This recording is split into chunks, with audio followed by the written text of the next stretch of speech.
कहानी की शुरुआत में हम एक कपल को खून में बुरी तरह लथपथ देखते हैं जो बेहद डरे हुए थे। उनकी हालत काफी खराब। अब वो कौन थे और उनके साथ हुआ क्या था ये हम जानेंगे आगे कहानी में। और अब ये सीन यहाँ से कट होकर आता है एक इवेंट पर, जो दरअसल डेविड नाम के एक लड़के का इवेंट होता है जो आज सिविल इंजीनियर बना है। इस इवेंट में नाडिया नाम की एक लड़की भी होती है जो डेविड की दोस्त, और इन दोनों की बातचीत से पता चलता है कि दोनों एक दूसरे से बेहद प्यार करते हैं और अपनी आगे की जिंदगी एक साथ गुजारना चाहते हैं। लेकिन डेविड ने अभी तक नाडिया को शादी के लिए कहा नहीं होता, क्योंकि वो किसी खास टाइम का इंतजार कर रहा था जो आज इवेंट की वजह से उसे मिल भी गया। यानी वो आज नाडिया को शादी के लिए प्रपोज करने वाला था। और फिर जिस होटल में दोनों होते हैं, डेविड नाडिया को उसके वॉशरूम में लेकर गया और सच में शादी के लिए प्रपोज कर देता है। अब हालांकि ये चीज काफी अजीब थी कि प्रपोज किया भी तो वॉशरूम में, जिससे हालांकि नाडिया को भी बुरा लगा, लेकिन क्योंकि वो डेविड से प्यार करती है इसीलिए शादी के लिए हाँ बोल देती है। जिसके बाद सीधा अब हम 1.5 साल के बाद का टाइम देखते हैं, जहाँ दोनों ने शादी तो कर ली थी लेकिन अब उनका रिश्ता थोड़ा सा खराब हो गया। शायद इस वजह से कि अब वो साथ रहते हैं। दूर थी तो सब ठीक था, लेकिन असल चीज तब पता चलती है जब हम किसी के साथ रहते हैं। दोनों ने भी अब छोटी छोटी बातों पर लड़ना शुरू कर दिया था, जिस वजह से वो एक दूसरे से दूर होते जा रहे। अब इसी दौरान नाडिया को पता चलता है कि वो माँ बनने वाली है, लेकिन वो डेविड को लेकर अभी श्योर नहीं होती कि उसके साथ मुझे रहना भी है या नहीं। इसीलिए वो उसको अपनी प्रेगनेंसी के बारे में ना बताने का फैसला करती है। वो इस बारे में अपने पड़ोसी टॉमस से मशवरा लेती है, जो उसको वही मशवरा देता है जो एक आम समझदार इंसान देता है। वो बोलता है कि डेविड बुरा इंसान नहीं है, तुम जल्दबाजी कर रही हो, तुम्हें उसको अभी और मौके देने चाहिए। जिसके बाद हम डेविड को देखते हैं जहाँ वो नाडिया के साथ टाइम गुजारने के लिए घूमने जाने का प्लान बनाता है और उसे बर्फीले पहाड़ों पर हाइकिंग के लिए चलने का कहता है। तब खुशी खुशी नाडिया भी मान जाती है, जिसके अगले ही दिन दोनों अपने सफर पर निकल जाते हैं। इनका एक डॉग भी था जिसे भी वो अपने साथ ले जा रही। दोनों पेट्रोल भरवाने के लिए एक फ्यूल स्टेशन पर जाते हैं, जहां उनकी मुलाकात कुछ आदमियों से होती है जो काफी अजीब से थे, और वो इस कदर अजीब थे कि उन्होंने अपनी कार के अंदर ही एक रेंडियर को मार के रखा हुआ था। अब इस चीज से डेविड और नाडिया का कोई लेना देना तो नहीं था, लेकिन है ये चीज अजीब। और अब जब वो दोनों वहां से निकलने लगे तो गलती से डेविड की गाड़ी उनकी गाड़ी से टकरा जाती है, जिस वजह से गाड़ी पर हल्का सा निशान आ गया। अब निशान छोटा सा ही था जिसे वो भी नजरअंदाज करके वहां से चले जाते। थोड़ी ही देर में दोनों अपने होटल पहुंच गए, जहां उनकी मुलाकात सबसे पहले रिसेप्शनिस्ट से होती है, जो उन लोगों के साथ काफी अजीब बर्ताव करती है, उन्हें घूरती है। लेकिन ये दोनों इस चीज को भी नजरअंदाज कर देते और अपने रूम में आराम करने चले जाते हैं। इसी होटल में हम उन लड़कों को भी देखते हैं जिनकी गाड़ी पर गलती से डेविड का स्क्रैच पड़ा था, लेकिन फिलहाल वो कुछ नहीं कहते, सब नॉर्मल था। लेकिन अगले दिन जब ये दोनों हाइकिंग के लिए निकलते हैं तो देखा कि उनकी गाड़ी पर उन लड़कों ने अजीब तरह की बातें लिखी हुई हैं, जिसको देखकर नाडिया को बहुत गुस्सा आता है। वो डेविड से कहती है कि हमें उसी दिन उन लड़कों से माफी मांग लेनी चाहिए थी, हम सॉरी बोलकर मामला खत्म कर सकते थे। तब डेविड उसको शांत कराता है और वो दोनों निकल जाते हैं। रास्ते में उन्हीं लड़कों की गाड़ी खड़ी हुई नजर आई, जिसको देखकर नाडिया कुछ सोचने लगी। फिर अपने गुस्से को शांत करने के लिए वो उनकी गाड़ी पर एक लंबा सा स्क्रैच मार कर वहाँ से वापस भाग आती है और जल्दी से गाड़ी में बैठ गई। जिसकी कुछ देर बाद दोनों वहाँ पहुँच जाते हैं जहाँ से उन्हें हाइकिंग शुरू करनी है, यानी बर्फीले पहाड़ों पर आगे बढ़ने वाले। और काफी देर घूमने के बाद एक जगह पर रेस्ट करने के लिए बैठ गए। उन्होंने अपने डॉग के साथ इस ट्रैकिंग को बहुत एंजॉय किया था। अब तकरीबन यहाँ रात हो गई थी, इसलिए इन्हें मजबूरन वहीं पर रुकने के लिए कैंप लगाना पड़ता है। जब भी दोनों कैंप के अंदर लेटे थे तो नाडिया फाइनली डेविड को अपनी प्रेगनेंसी के बारे में बता देती है, जिसको सुनकर डेविड बहुत खुश हो जाता है। लेकिन शायद उनकी ये खुशी ज्यादा देर तक नहीं रहने वाली, क्योंकि तभी वो दोनों अपने कैंप पर एक लेजर लाइट यानी कि एक छोटा रेड डॉट नोटिस करते हैं। वो लोग कैंप से बाहर निकलकर चेक करने की कोशिश करते हैं, लेकिन अंधेरा इतना ज्यादा होता है कि उन्हें कुछ भी दिखाई नहीं देता। इसलिए डेविड डर कर नाडिया को यहाँ से चलने को कहता है और वो दोनों फौरन निकलने के लिए पैकिंग शुरू कर देते हैं। तभी अचानक उन्हें किसी की चीख सुनाई देती है, जिसे सुनते ही उनका डॉग फौरन उस तरफ भाग जाता है। कुछ ही देर बाद उन्हें गोली चलने की आवाज सुनाई देती है, जिसका मतलब था कि किसी ने डॉग को मार दिया है, जिससे डेविड समझ चुका था कि अब यहाँ रहना खतरे से खाली नहीं है। इसलिए ये दोनों वहाँ से बगैर सामान के भागना शुरू कर देते हैं, जहाँ कोई लगातार उनके ऊपर भी गोलियां चला रहा था। इनको कुछ समझ नहीं आता कि आखिर कोई हमें मारना क्यों चाहता है, लेकिन अपनी जान बचाने के लिए दोनों मजबूरन भागते हुए जंगल की तरफ चले जाते हैं, जहाँ इन दोनों को ये बर्फीली तूफानी रात एक कॉटेज में गुजारनी पड़ती है, जो लकड़ी का बना हुआ घर था। जिसके बाद दोनों बात करते हैं कि वो वापस उस कैंप में जाएंगे और अपना सारा जरूरी सामान लेकर वहाँ से निकल जाएंगे।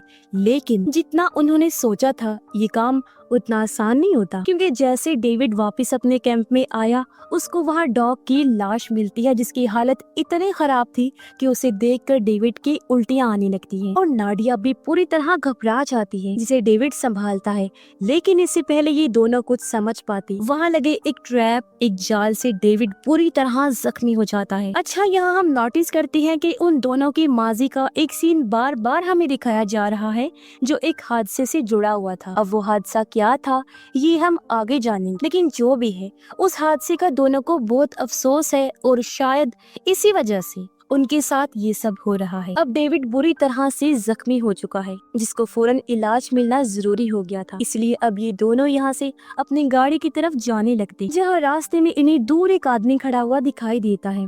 अब इससे पहले कि ये दोनों उससे मदद मांग पाते, वो आदमी इनके ऊपर गोलियां चलाने लगता है, जिसका मतलब यही वो आदमी है जो इनको मारना चाहता है। और अब एक बार फिर से ये दोनों अपनी जान बचाने के लिए जंगल की तरफ भागना शुरू कर देते हैं, जहां भागते हुए एक गोली डेविड को लग जाती है।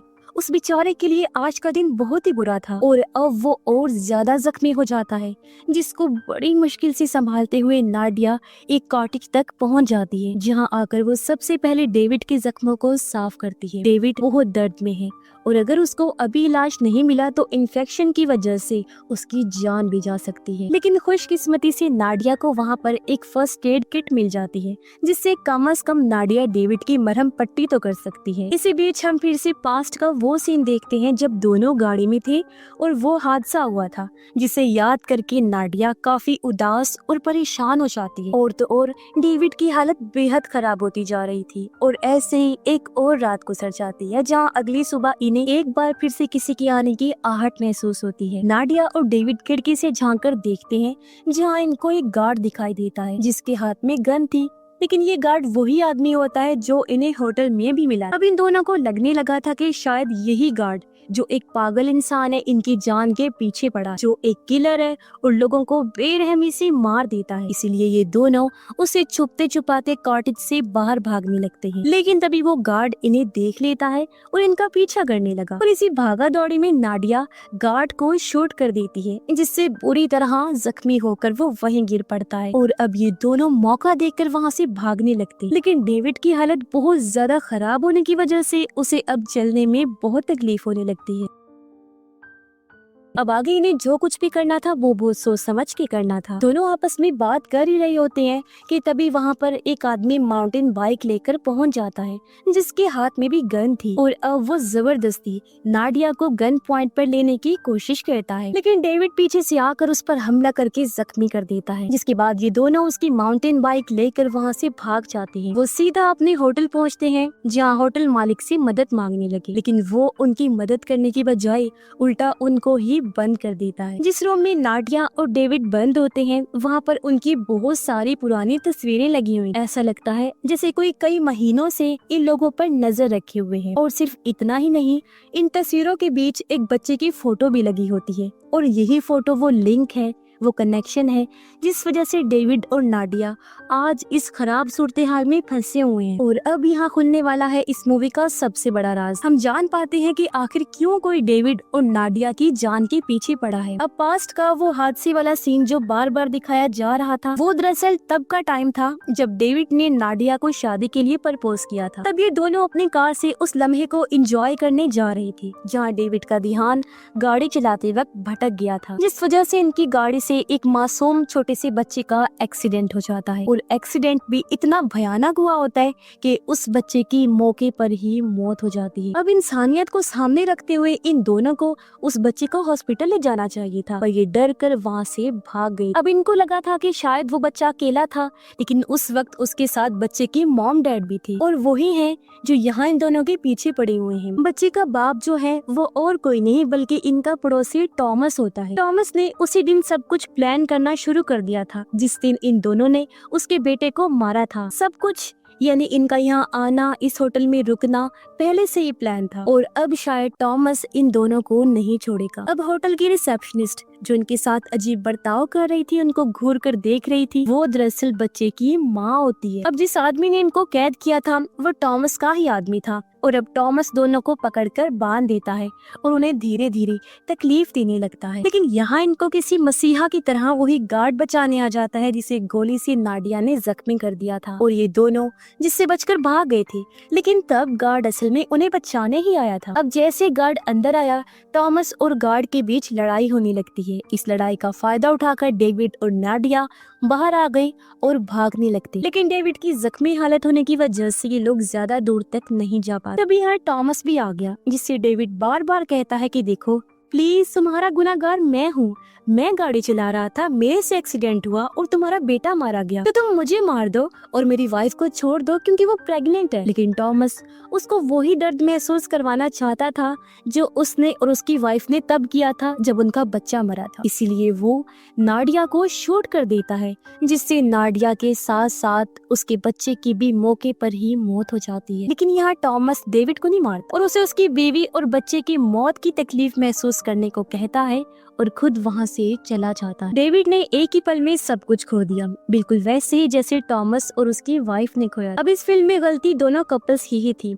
सबसे पहले डेविड और नाडिया की। उनकी लापरवाही की वजह से एक मासूम बच्चे की जान चली गई और इन्होंने उसकी मदद भी नहीं की। तब बदले की आग में टॉमस और उसकी वाइफ ने उनके साथ ये सब किया, बिल्कुल वैसे ही जैसे बदला लेने के लिए नाडिया ने उन लड़कों की गाड़ी पर स्क्रैच लगा कर किया था। उन्होंने भी गलती ही की थी। बदला लेना जरूरी नहीं होता, हमें इग्नोर करके आगे बढ़ जाना चाहिए। ऐसे ही टॉमस और उसकी वाइफ के लिए बच्चा मरने की वजह से दुख की बात तो थी, लेकिन उन्हें ऐसे किसी की पूरी फैमिली को बर्बाद नहीं करना चाहिए था। यहाँ एक बात तो क्लियर हो जाती कि आपके बुरे काम आपका पीछा कभी नहीं छोड़। लेकिन अगर कभी किसी के साथ आपने अच्छा किया होगा और बदला ना लेकर माफ कर दिया होगा, बुरा फील होने पर इग्नोर किया होगा, तो शायद फिर आप बच सकते। तो हमें इस मूवी से सीख लेनी चाहिए कि बदला लेना जरूरी नहीं होता, हमें सबको माफ कर देना चाहिए और अगर किसी को हमारी मदद की जरूरत है तो उसकी मदद लाजमी करनी चाहिए। और इसी के साथ ही इस फिल्म की कहानी यहीं पर खत्म हो जाती है।